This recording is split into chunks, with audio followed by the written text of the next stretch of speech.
Let me ask you something. What if AI video is about to take a serious step forward again? Not next year, not next month, but in the coming days. Because right now creators are watching one upcoming release very closely, which is the Kling 3.0.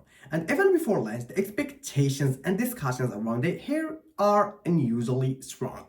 This is not a tutorial yet, but it's still pre-release. But today I want to walk you through what's actually known so far, what signals are coming from official sources, what creators are expecting, and why this update could matter more than a normal version upgrade. And to understand why people are paying attention, we should start with the company behind it. So now let's jump quickly to the platform itself.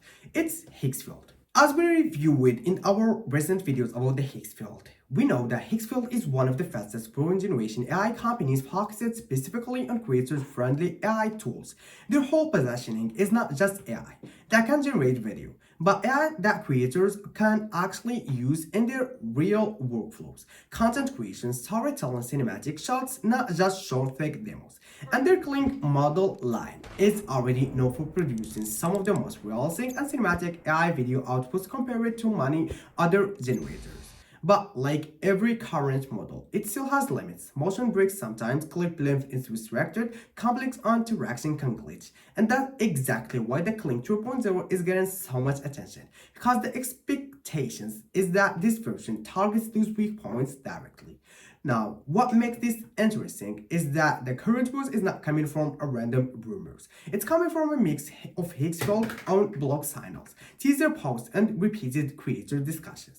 So instead of guessing, we can actually map our expectations patterns. And the first big theme that keeps repeating is motion consistency. Because right now, across almost AI video tools, image quality is no longer the main problem. Motion stability is. Clips look great at the start, then physics slowly fall apart. One of the strongest expectations around the Kling 3.0 is smoother motion and stronger shot-to-shot coherence, meaning the video holds together longer without visual collapse. And if that improves, creators don't just get prettier clips, they get usable clips, which is a huge difference in the workflow. What also being discussed alongside this is something referred to as the Kling 3.0 omnidirection. And this is where things shift from better rendering to smarter generation. The idea here is more unified workflow, where the model understands scene contexts better than and keeps continually across shots instead of treating every generation like an isolated moment, which naturally connects to another major expectation: longer stable clip duration. Right now, most high-quality generations stay short because stability drops with time. The Kling 3.0 is expected to push clip length higher, around the 50-second range, while maintaining character and scene consistency. And if that holds true, creators will need fewer stitched micro clips to build one sequence. And once you start talking about longer and more stable clips, the next question becomes quality targets. And this is where the community speculations gets bold. Multiple discussions point toward the higher resolution outputs, possibly even the 4K at the 16 frame per second, not officially confirmed, but mention it often enough creators circles that it's clearly something people are watching for. But resolution alone doesn't help if detail breaks, which is why another repeated expectation is stronger. Close-up and macro detail, sharper texture, cleaner faces, better fine elements, especially in the tight cinematic shots where current models tend to struggle. And from there, we move into one of the most requested improvements in the all AI videos, the interaction physics. Hands touching objects, human contact, object handling. These are classic failure zones. Expectation for the Kling 2.0 includes more believable contact moment and fewer melt or glitch artifacts during interaction. Even partial improvement here would remove a major creator frustrator point. And when you combine better motions, better continually longer clips, and improved interaction, it opens the door to something storytellers really want: the melt shot sequences that actually feel connected instead of randomly generated.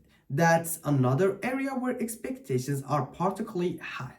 Now, to keep this grounded, compare it to what exists today. The Kling 2.6 already delivers strong realism around the 10-second clips and a full HD output, which is solid but complex since concealed bricks and generation plus refinement often happen in the separated steps. The Kling 3.0 is expected to smooth the whole pipeline, not just erase specs.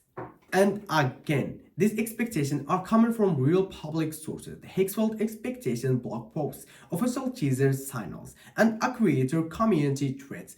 And as you'll see exactly where the discussion is coming from. So why does all this matter for creators? Because if even part of these upgrades land, it means fewer generation attempts, less correction work, longer usable outputs, and more production ready AI video, which is directly saves time and increase the quality. So guys, the Kling 2.0 is expected very soon. Early access is already open and I've placed all the official links in the description so you can track it or join the access list. And once it goes live, I'll follow you with a full hand-on breakdown and real testing.